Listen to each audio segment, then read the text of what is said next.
बोलो गुरुदेव भगवान की जय। ओम श्री परमात्मा। भगवान श्री कृष्ण अर्जुन से कहते हैं कि कर्तव्य कर्म करने में ही तेरा अधिकार है। तो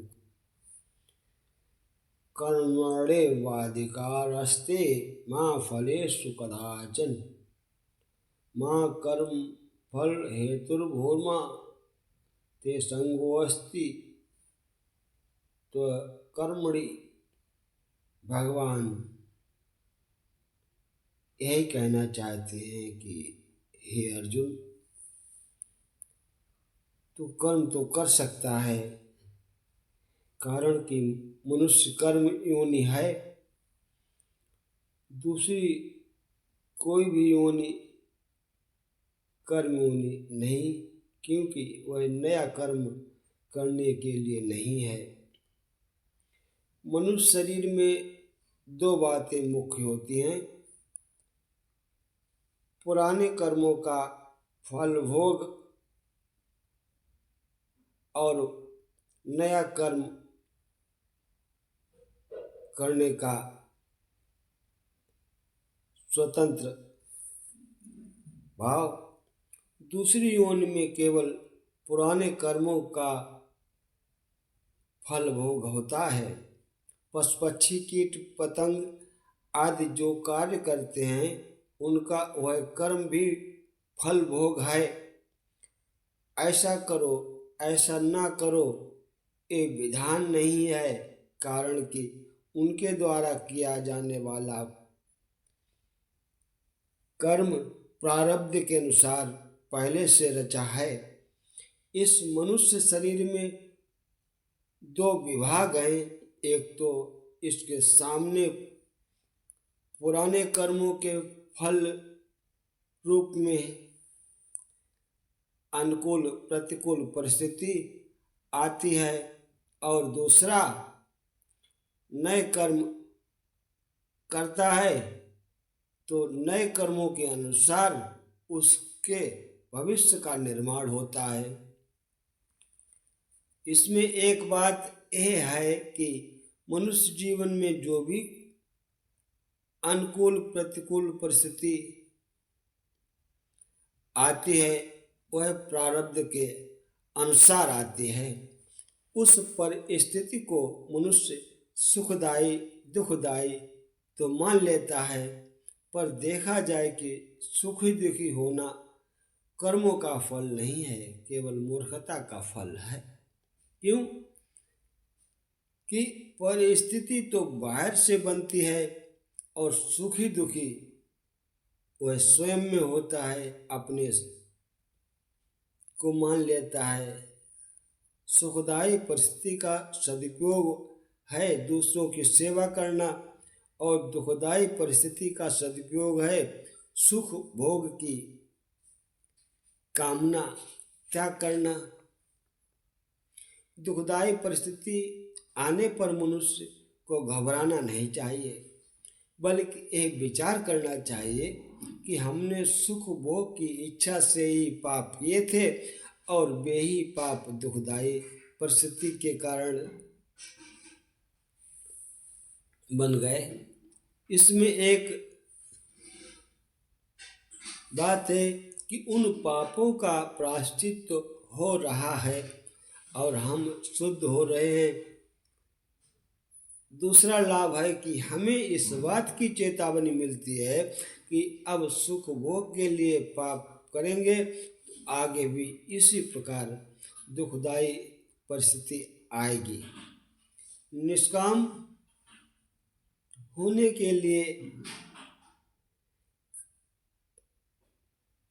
कामना का अभाव होना चाहिए।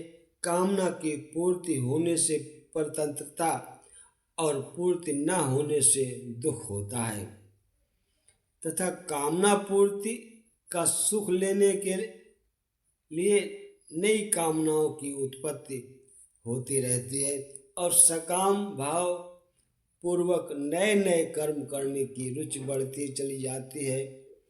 ऐसा ठीक ठीक समझ लेने से निष्कामता आ जाती है। कर्म नित्य नहीं है, क्योंकि उनका आरंभ और अंत होता है तथा उन कर्मों का फल भी नित्य नहीं है, क्योंकि उनका भी संयोग और वियोग होता है, परंतु स्वयं तो नित्य है।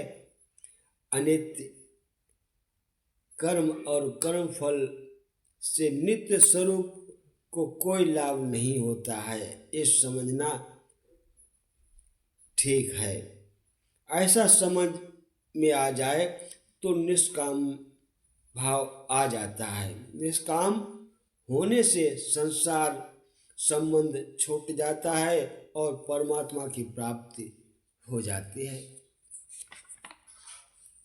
जब साधक सत्संग के द्वारा अपनी रुचि, श्रद्धा, विश्वास और योग्यता का निर्णय कर लेता है अथवा निर्णय न हो सकने की दशा में भगवान की शरण में होकर उनको पुकारता है, तब भगवान कृपा से उसकी बुद्धि निश्चल कर देते हैं।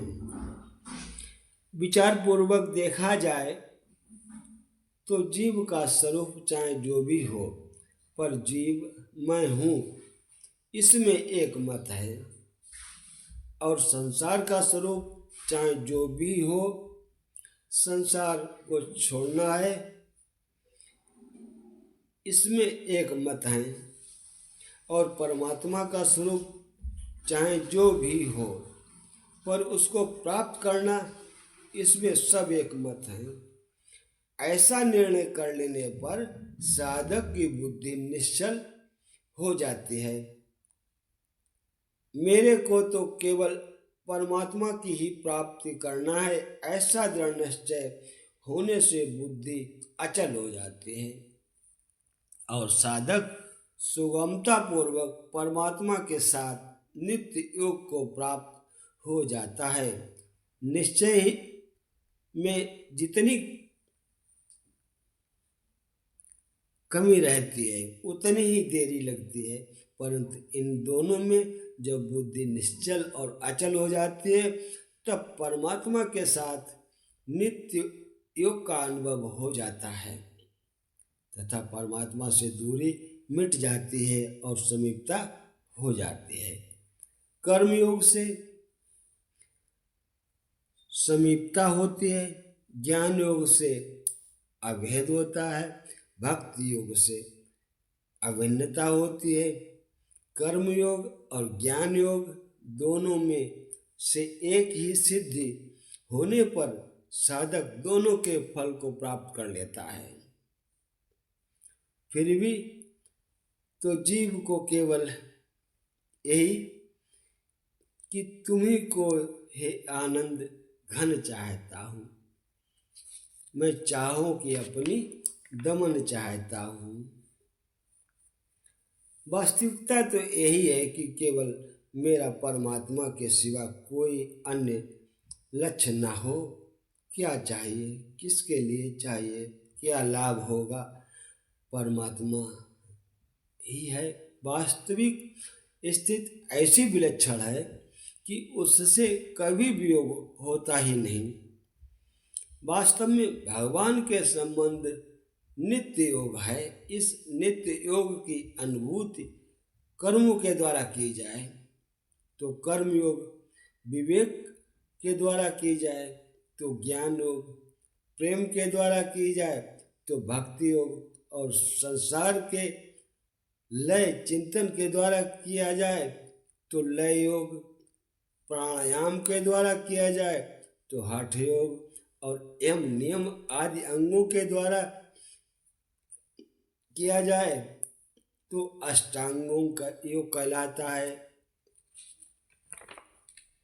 विशेष बात यह है कि कामनाओं का त्याग मुख्य बात है। मन की स्थिरता से लौकिक सिद्धियां प्राप्त होती हैं, पर बुद्धि की स्थिरता से पारमार्थिक सिद्धि होती है। कर्मयोग से बुद्धि की स्थिरता ही मुख्य है। यदि मन की स्थिरता होगी तो कर्म होगी, कर्म कैसे करेगा? कारण कि मन स्थिर होने पर बाहरी क्रियाएं रुक जाती हैं। भगवान भी समता में स्थित होकर कर्म करने की आज्ञा देते हैं। व्यक्ति को मननशील होना चाहिए। मननशील की बुद्धि स्थिर अटल हो जाती है। मननशील कर्म योगी को मुनि कहा गया है। मननशीलता का तात्पर्य है सावधानी का मनन, जिससे मन में कामना, आसक्ति ना आ जाए। निरंतर अनासक्त रहना ही सिद्ध कर्मयोग की सावधानी है, क्योंकि पहले साधक अवस्था में उसकी ऐसी सावधानी रही है और इसी से वह परमात्मा को प्राप्त हुआ है। अतः भगवान ने कर्म करते हुए निर्विकार रहने की बात बताई है। कामनाओं के कारण ही संसार से संबंध बना है। कामना केवल परमात्मा की बनी रहे तो एक दिन अवश्य पूरी होगी। इंद्रियों के अपने अपने विषयों से हटने से स्वतः तत्व का जो अनुभव होता है वह काल के अधीन, काल की सीमा में नहीं है। कारण कि वह अनुभव किसी क्रिया अथवा त्याग का फल नहीं है। वह अनुभव उत्पन्न होने वाली वस्तु नहीं है। अतः यहाँ काल वाचक नहीं है। इसकी जरूरत तो जब होती है जहाँ कोई वस्तु किसी के अधीन होती है। जैसे आकाश में सूर्य रहते हुए भी आंखें बंद कर लेने से सूर्य नहीं दिखता और आंखें खोलते ही सूर्य दिखता है। तो यहाँ सूर्य और आंखों में कार्य करण का संबंध है नहीं, अर्थात आंखें खुलने से सूर्य पैदा नहीं हुआ है। सूर्य तो पहले ही से ज्यों का त्यों ही है, केवल आंखें बंद करने से हमें उसका अनुभव नहीं हुआ था। ऐसे ही इंद्रियों को विषयों से हटाने से स्वतः सिद्ध परमात्मा का अनुभव जो हुआ है वह अनुभव मन सहित इंद्रियों का विषय नहीं है। वह तो स्वतः सिद्ध है। भोगों को भोगते हुए भी वह वैसा ही है, परंतु भोगों से संबंध रूप पर्दा रहने से उसका अनुभव नहीं होता और ये पर्दा हटते ही अनुभव हो जाता है। नारायण नारायण नारायण। भगवान कहते हैं कि अर्जुन कर्म करो। अकर्मण्यता श्राप है, कर्म योग वरदान। कर्म किए बिन जगत में प्राणे मृतक समान, प्राणे मृतक समान। तो अर्जुन कहते हैं हे केशव, प्रारब्ध क्या है? प्रारब्ध से सब कुछ होता है, उसमें मेरा बस नहीं है। तो अर्जुन कहते हैं कि यदि प्रारब्ध ही सब कुछ है तो कर्म की आवश्यकता क्या है? यदि प्रारब्ध ही सब कुछ है तो कर्म की आवश्यकता क्या है? कर्म बिना प्रारब्ध न बनता, कर्म बिना प्रारब्ध न बनता, इसलिए कर्म विधान बना है। फल पर यदि अधिकार नहीं तो कर्म का पौधा क्यों बोना है? भगवान कहते हैं कर्मों के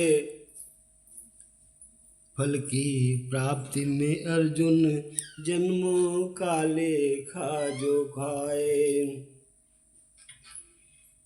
मनुष्य कर्म फल की इच्छा त्याग कर अपना धर्म समझकर अपना कर्म करे, वह मनुष्य सच्चा योगी है। प्रत्येक स्थिति में समभाव बनाए रखे तो कर्म में आसक्ति नहीं होगी। जय श्री राधे।